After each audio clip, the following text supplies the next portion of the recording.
Começando mais um vídeo aqui hoje, um momento diferente aqui, conhecendo um pouco Atibaia, recebendo meus amigos aqui da SMA. Começar a dar oi aqui pro Henrique. E aí, Tudo bem, Ricardo? Bem? Tudo bem. Obrigado por ter vindo, Rodrigo. Tudo bom? Como é que vocês estão? Tudo certo? Beleza. Maravilha. Bom, tem muita coisa pra gente bater papo aqui. Primeiro, valeu por ter vindo aqui em Atibaia, conhecer a minha cidade aqui e a gente colocar o assunto em dia, né? Exato. Já tinha vindo pra cá? Já conheço a cidade muito boa. O Rodrigo Clima também excelente. já, né, Rodrigo? Também. Vim aqui há muitos anos atrás, né? Quando era adolescente, mas a cidade está muito bonita, gostei.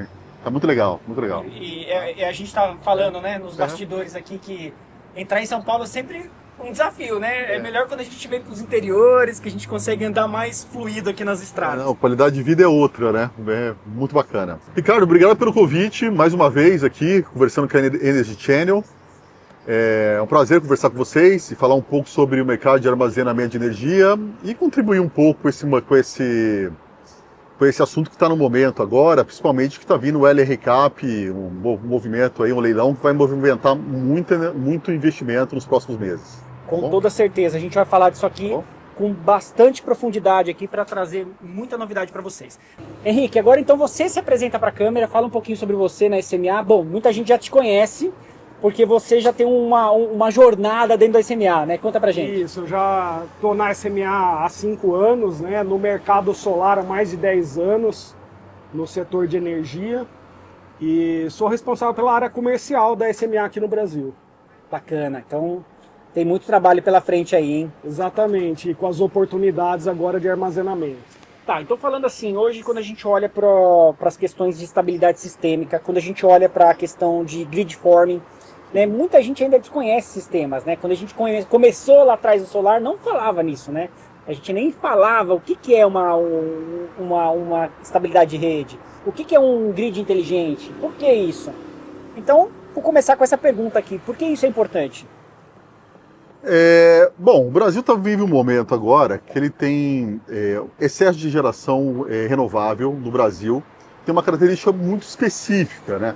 São longas linhas de transmissão que trazem a energia da geração para a distribuição, para o seu grande centro de consumo. Isso tem gerado uma instabilidade muito grande no sistema elétrico e isso é um problema crítico que está tendo no país. E aí agora, recentemente, com a questão da ANEEL, tendo a regulação também do mercado de armazenamento, a própria Operador Nacional do Sistema Elétrico tem trabalhado com relação a requisitos de armazenamento e colocado requisitos técnicos para trazer estabilidade na rede, chamada grid forming. Então o grid forming vem aí para formar uma rede, trazer tensão, corrente, inércia para o sistema, para trazer mais estabilidade para o sistema de transmissão do Brasil. O Henrique, eu acho que pode contribuir um pouco mais sobre isso, porque ele é um especialista nisso. Fala pra gente, Henrique, porque assim, quando a gente fala de formação de rede, né, a gente olha assim, existe 2 estágios, aí existe a formação de rede da grande rede, e também a gente pode falar assim, e a formação de pequenas redes? Isso que eu iria comentar, que você fez o paralelo que antes não se falava, né, de grid forming, mas até existia o grid forming para, por exemplo, micro-redes, sistemas off-grid, né, uma eletrificação de uma ilha, por exemplo. Mas é um grid forming diferente. Então a gente brinca que tem grid forming e grid forming, né? São dois conceitos, é um termo abrangente. E por isso que hoje a gente gosta de dizer estabilidade do grid, estabilidade da rede. Porque é o grid forming capaz de contribuir para a rede de transmissão de um sistema elétrico de potência, para a rede básica do sistema elétrico. A rede tradicional. As linhas de transmissão, tudo contribuir com esses requisitos de inércia, de controle de frequência, nível de tensão, né, que são parâmetros que começam a ficar críticos a partir da inserção grande das renováveis no sistema. Ou seja, né, até um certo ponto não se falava porque não tinha peso essa inserção. E não tinha tecnologia ainda. E não tinha tecnologia. Porque se você pegar há 4, 5 anos atrás, os inversores que eram grid forming, eles não faziam todas essas funções. A SMA trabalhava com inversores grid forming desde o início dos anos 2000, por exemplo. Mas era um sistema diferente. Agora é um sistema capaz de prover essa estabilidade para o sistema de potência, né, do país. E nessa linha o Brasil está acompanhando uma tendência mundial, né? Porque assim, outras regiões como a Austrália, Estados Unidos já implementaram no Grid Code esse requisito de grid forming. Então o Brasil está começando a trabalhar nisso e deve implementar agora no próximo leilão, que vai ser lançado em breve com os requisitos da ONS solicitando isso. Quando a gente fala do Grid Code, vocês estão contribuindo de alguma maneira com os setores responsáveis para falar como isso pode ser feito de uma maneira mais eficiente com a experiência que a gente tem lá fora, né? Que vocês têm lá fora. Bom ponto. Assim, a SMA tem participação dos maiores projetos de estabilidade de rede no mundo. Um deles chamado Black Hillock, na Inglaterra. Então nós temos contribuído, desde com as consultas públicas do Operador Nacional do Sistema Elétrico, né?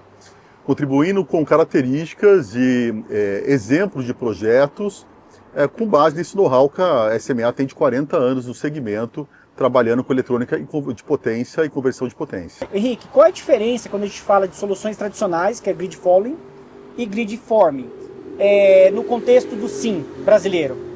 O grid following é o seguidor da rede, né? Então é um inversor que, na verdade, ele depende dos parâmetros da rede, da frequência, da tensão. Senão ele desarma. Senão ele desliga. Inclusive para os sistemas fotovoltaicos normais, comerciais, até uma norma ele se desconectar. Sim. Mas ele precisa manter uma certa conexão dentro de um patamar ali, né? As variáveis, né? Porque senão ele se desarmava. Que são estabelecidas lá pelos códigos de rede.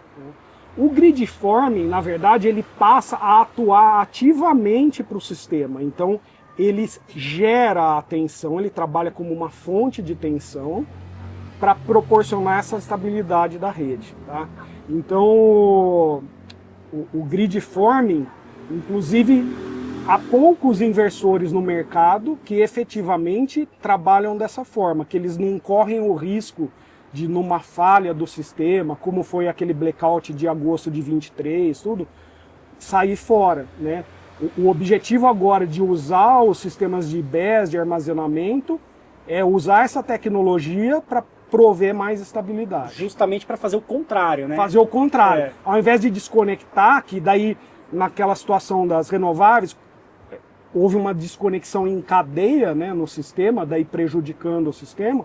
Na verdade, houve uma falha, os inversores entram provendo potência para compensar aquela falha e o sistema se manter mais estável ou se recuperar mais rapidamente. Muito legal, né? Quando a gente olha e começa a imaginar o cenário. Pô, eu lembrei de algumas coisas aqui no passado, quando a gente foi ver os inversores da SMA lá na USP, funcionando há mais de anos ali, operando. Aí você fala, olha como a tecnologia vai evoluindo para você já dar um toque a mais que a gente não falava na questão da rede, né? A rede era, a rede tá aí, tá certo, tá tudo certo. Não, a rede ela tá aí há muitos anos dessa forma, mas não é a rede que vai vir por aí. Isso mesmo. Esse não é o único requisito para trazer estabilidade para a rede de transmissão. Tem outras tecnologias, né? Você tem, por exemplo, usina reversível, você tem compensadores síncronos, mas o BESS vem com uma tecnologia nova. E a grande vantagem do BESS, nós falamos que é um grande canivete suíço. Por quê?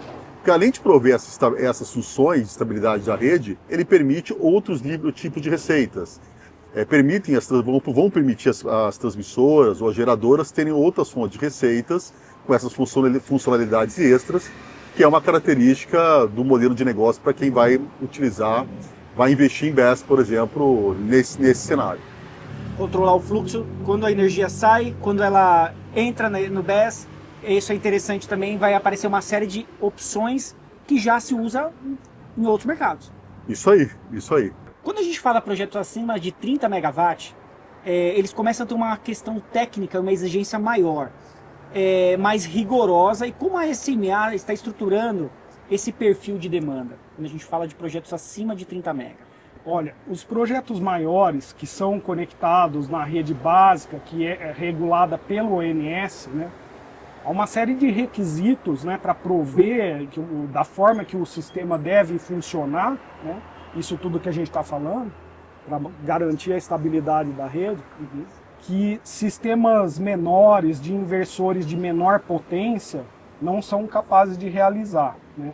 Então é muito diferente uma solução de BESS para uma aplicação CNI, que a gente fala atrás do medidor, né, para a indústria, para o comércio, do que uma aplicação atrelada a uma subestação de transmissão, atrelada a uma geradora conectada na rede primária. Já tem que se pensar diferente, né? Tem que atender os requisitos todos do ONS, que são requisitos baseados também nos requisitos que os operadores de outros países usam, no Reino Unido, Austrália. O ONS olhou o que estava sendo feito nos outros países, está revisando, né? Então não está 100% isso ainda. Já houve uma consulta pública a respeito, onde a gente contribuiu, como a gente falou no início da conversa, né? A gente vem contribuindo com o ONS, trazendo a nossa experiência nesses outros mercados, né? E são requisitos bastante restritivos, efetivamente. Então não é toda a tecnologia de inversor que é capaz de atender. Todo grid forming é igual ou não, Henrique? Nem todo grid forming é igual, que eu falei do grid forming e grid forming. Então tem que ser um sistema que efetivamente possa atender esses requisitos. Um sistema, por exemplo, que é uma questão que muda bastante nos sistemas maiores é o tempo de reação, de resposta. O ENS requer um tempo que o inversor vai responder àquele distúrbio da rede, uma variação de frequência muito grande e tudo. Tem que ter um tempo de resposta muito rápido, coisa de milissegundos. Então isso precisa ter uma tecnologia de controle e do inversor, do PCS, que garanta isso. Tá? Eu acho que esse é um bom ponto, Henrique, que você está falando aí. Vai vir um leilão LRCAP e muito se discute no leilão as baterias. É natural se discutir a bateria, porque 80% do CAPEX de investimentos são as baterias. Só que o que nós da SMA temos visto no mercado é o seguinte: as baterias desde janeiro de 2015 têm se mantido os preços muito estáveis, elas caíram muitos preços e ficaram muito estáveis. Então assim, praticamente beira uma commodity, mas é uma commodity parte importante da composição do CAPEX. Só que o ponto crítico de operação dos projetos de BESS, o ponto crítico para ter autorização para entrar numa rede, numa rede da rede primária, é o inversor com os requisitos de grid forming. Então isso não é um processo simples, é um processo até complicado. Muita gente tem dito que atende isso, mas efetivamente tem visto poucas empresas com projetos implementados. Isso é realmente novo no mercado. Então isso eu chamo como um ponto crítico para chamar para a atenção dos investidores com relação a seus projetos de BESS no segmento do Brasil, BESS ligado à geração, à transmissão, relacionados a esses projetos LRCAP ou algum outro projeto no segmento. Porque são investimentos altíssimos. Não existe pensar em um retrofit como a gente já viu no passado acontecer com o inversor. Não, e esse movimento é normal, assim, que numa fase inicial, quando os investidores estão se preparando para o leilão, pensar primeiro, vou ver o que mais representa no meu CAPEX, né? Vou tentar balizar o preço para eu ver se o negócio fecha ou não. Sim. Agora a gente já está numa fase, e a gente tem discutido isso com nossos clientes, de que, pera lá, tá bom, eu já sei que o negócio vai ser bom, eu vou aplicar para projetos nesse lugar, tudo mais. Nesse planejamento agora para o leilão, nos próximos meses, é muito importante que os nossos clientes olhem para qual PCS, qual inversor vai ser usado no projeto para minimizar esse risco do ONS, porque é um risco muito grande.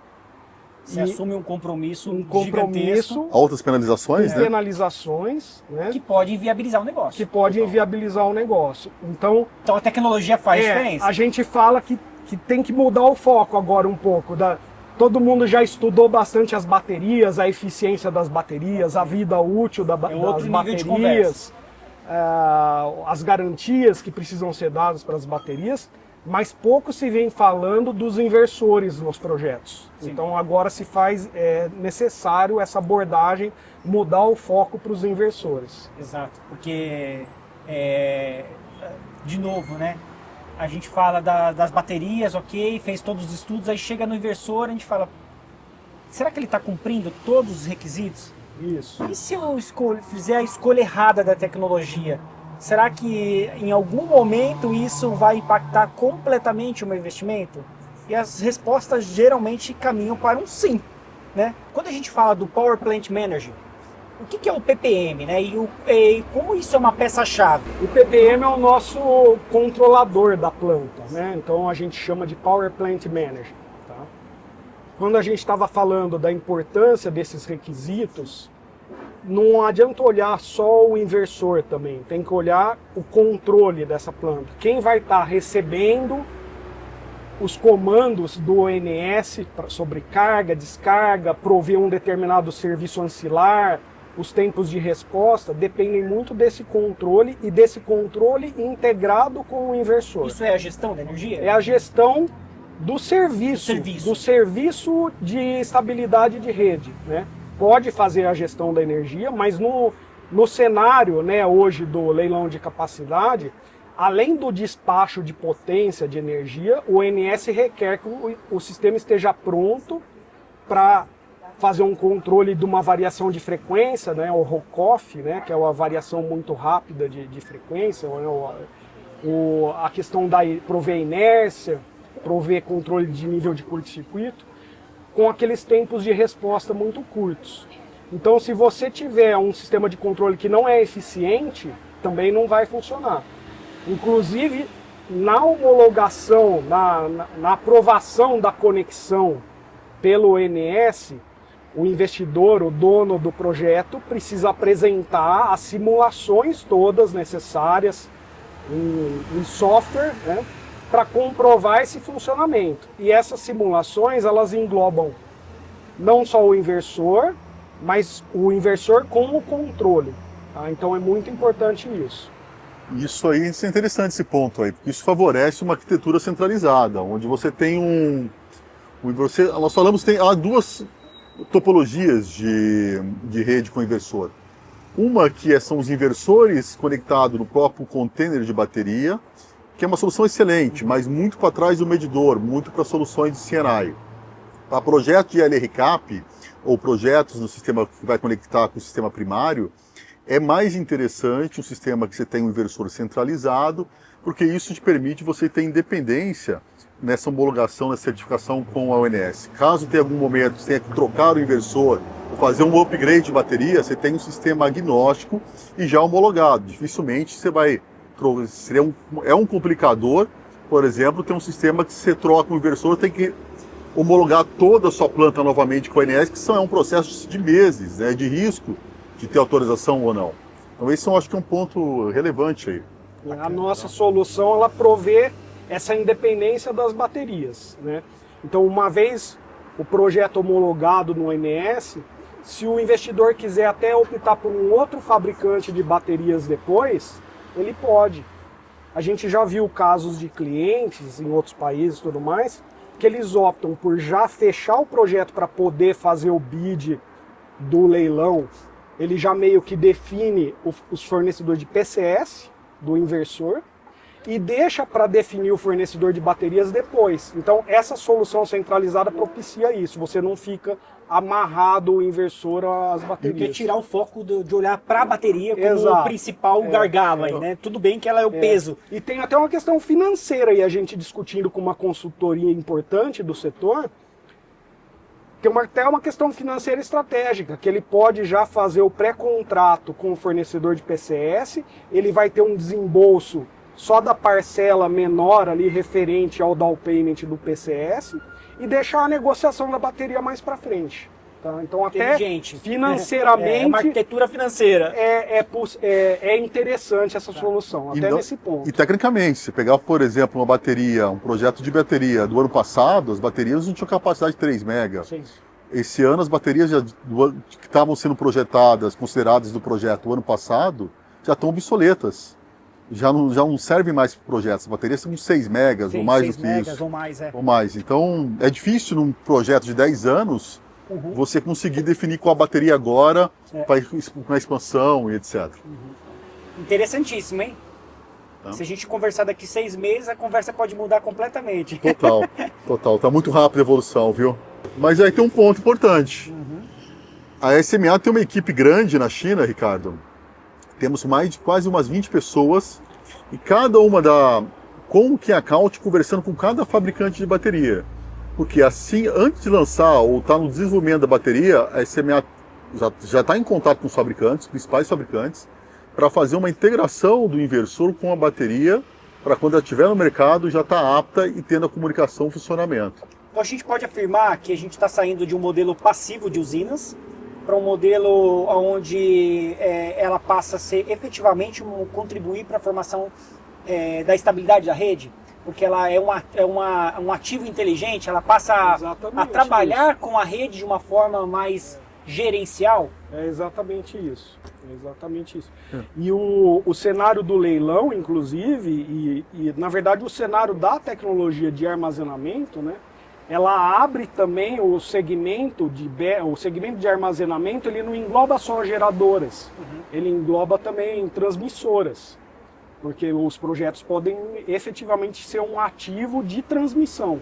Então a gente prevê, né, que depois desse leilão de capacidade, ainda tem possibilidade de novos leilões para transmissão, leilões de serviços ancilares, como acontece na Europa. Então, assim, um leilão para prover inércia, um leilão para prover controle de frequência. São modelos Isso já acontece na Europa. Já acontece na Europa. A gente tem compartilhado esses modelos com as transmissoras. A gente encontrou a ABRAT, também a Associação das Transmissoras, discutindo esses modelos. E eles têm total interesse, né, de discutir isso, né, com o ONS, com o EPE, tudo para que isso também seja implantado no Brasil. Ou seja, o Grid Code já está considerando as funções ancilares. Agora tem que se pensar, tem um caminho longo aí para pensar como criar esse mercado. Basta somente ter o requisito. Tem que ter um mercado de remuneração, de como vai... Quais são os números? Os números com relação a isso. Agora, quando a gente fala do LRCAP-B, surge como um divisor de água para projetos de grande porte, como a SMA está posicionada para atender especificamente às exigências técnicas desse leilão? A SMA ela está presente no Brasil desde 2014. Né? Então hoje nós temos parceria com os fabricantes de bateria, nós temos capacidade de entregar uma solução completa ali dentro, temos uma equipe de engenharia para dimensionamento e gestão do projeto, temos uma equipe no Brasil para pós-venda com relação a isso e experiência com projetos que tragam estabilidade na rede de transmissão.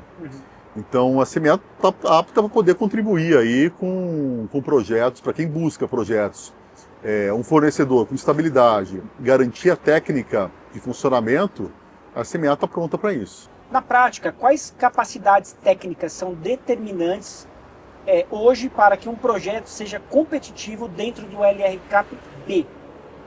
Olha, um ponto muito importante, eu diria que é o maior, é o atendimento a esses requisitos de conexão do ONS. Daí a SMA traz a segurança de já ter experiência nos outros mercados, que são os mercados onde o ONS olhou para estabelecer aqueles requisitos. Então a gente tem plena segurança de que a nossa solução vai entregar, atende aos requisitos. Então isso é uma questão muito importante do investidor avaliar se o seu fornecedor tem esse track record, tem essa experiência global. Outro ponto é tecnicamente em relação aos requisitos, mas uma coisa que também se olha bastante, a questão da vida útil, e daí de novo, tem sempre muito foco na vida útil da bateria, na depreciação da bateria, necessidade do augmentation, né, que é você repor essa capacidade de armazenamento das baterias conforme a bateria vai se depreciando. Mas eu não vejo discussão sobre inversor e vida útil do inversor. A SMA, com a experiência que a gente já teve, por exemplo, nos Estados Unidos, a gente teve uma penetração de sistemas de projetos com armazenamento muito grande, tá? Nos últimos 2 anos. E a gente vivenciou uma necessidade da tecnologia suportar muitos ciclos de carga e descarga. Então a gente fala do ciclo de carga e descarga, quanto que a bateria aguenta, mas não se fala de quanto o inversor aguenta em termos de ciclo. Tá? Então isso é importante se olhar também. a SMA ela provê uma garantia de vida útil de 19 mil ciclos. Isso dá para atender todos os cenários do leilão e ainda sobram 14 anos de cenário de leilão, então dá para aplicar para um outro leilão. Sobra ciclos para executar esses serviços ancilares, então é uma tecnologia pronta para o que vem depois do leilão, né? Então, porque vai ser feito um ativo que não necessariamente o investidor precisa pensar só nos 10 anos do contrato do leilão. Ele vai ter um ativo lá para 25, 30 anos. Tá? Então, essa é uma característica bastante importante. Prova de futuro, né? A prova de futuro. Isso muda na questão de negociar hoje em dia com os clientes? Como tem sido Não, isso? muda, mas assim, voltando só um ponto aí do Henrique, ele falou mais no aspecto técnico, né? No aspecto ainda de viabilidade de projetos de leilão, tem outros aspectos financeiros importantes. Hoje, por exemplo, no leilão do LRCAP, ele está prevendo um bônus de 10% para quem desenvolver projetos na zona chamada mais zona fraca do sistema elétrico. Isso está muito localizado no Nordeste. Acho que isso é um ponto a ser discutido mais, melhor, né? É um ponto a ser discutido, é um ponto importante que os investidores estão olhando, né? Onde localizar o projeto. E um outro ponto importante que eu acho na viabilização desses projetos de LRCAP é essa definição ou indefinição que está no momento com relação aos projetos de quanto de conteúdo, fabricação local de conteúdo vai ter um projeto de armazenamento de energia. Olhando para um ecossistema de armazenamento de energia, que eu acho difícil ter conteúdo local, mas há uma política meio direcionando para isso. Isso olhando para a característica técnica, você tem bateria tem todo um ecossistema chinês voltado para a fabricação de bateria, que é muito difícil no Brasil você fabricar, vai ser impossível, né? Então você poderia montar as baterias, mas acho que até não é o que poderia fazer, não tem nenhuma tecnologia que nós iremos fabricar, sim, ser simplesmente um montador. Você tem um inversor, que é uma tecnologia muito alta, e no Brasil ninguém fabrica inversor desse nível, então é importado também. Você tem os kits de média tensão, que é a conversão de potência, que é fornecer transformadores, e o cubículo de média tensão. É esse ponto ali que eu acho que dá para fabricar local, ser conteúdo local. O restante vai ser muito difícil ter conteúdo local para chegar nesse nível no Brasil, para ser um fabricante mesmo, desenvolver o sistema BES localmente. Perfeito. Tá bom? Que mensagem a SMA pode deixar então, para a gente fechar a nossa entrevista, para desenvolvedores, investidores que estão chegando aí, estão se preparando para o projeto? Ricardo, a SMA é uma empresa com referência global, com mais de 160 gigas de projetos em PV e mais de 40 gigas de projetos em armazenamento de energia ao redor do mundo. Tá? Então hoje, com essas referências que nós temos, essa expertise que nós temos total capacidade para poder atender o mercado brasileiro, principalmente para quem busca confiabilidade, um equipamento com alta eficiência. A SMA está preparada para poder atender aqui no Brasil, para prover uma solução completa. Então, maravilha. Então eu vou agradecer aqui meus amigos. Henrique, quer deixar uma última palavra? Eu vou só complementar que assim, o valor da SMA está na vida útil completa do equipamento, né? Então, para o investidor olhar a vida útil completa e tudo que aquele equipamento é capaz de prover num projeto de armazenamento. Ou seja, às vezes a gente pode olhar e o investidor ele não pode estar preparado para olhar os detalhes, né? Às vezes pode passar alguma coisa que seja extremamente fundamental daqui aos próximos passos. E pensando num horizonte até maior que 10 anos. Maior do que ele, 10 anos. Não, mas é o que você falou aí, 15, 18. Exato. Legal. Tudo que vai vir, né, que ainda não está previsto. Maravilha, muito obrigado pela visita aqui em Atibaia. Agora a gente vai dar uma volta aqui na cidade, tomamos um cafezinho aqui e vamos continuar aqui no Energy Channel trazendo mais novidades aqui. Valeu, pessoal. Valeu, muito obrigado Ricardo, pela oportunidade. Obrigado, Henrique. Obrigado, Ricardo.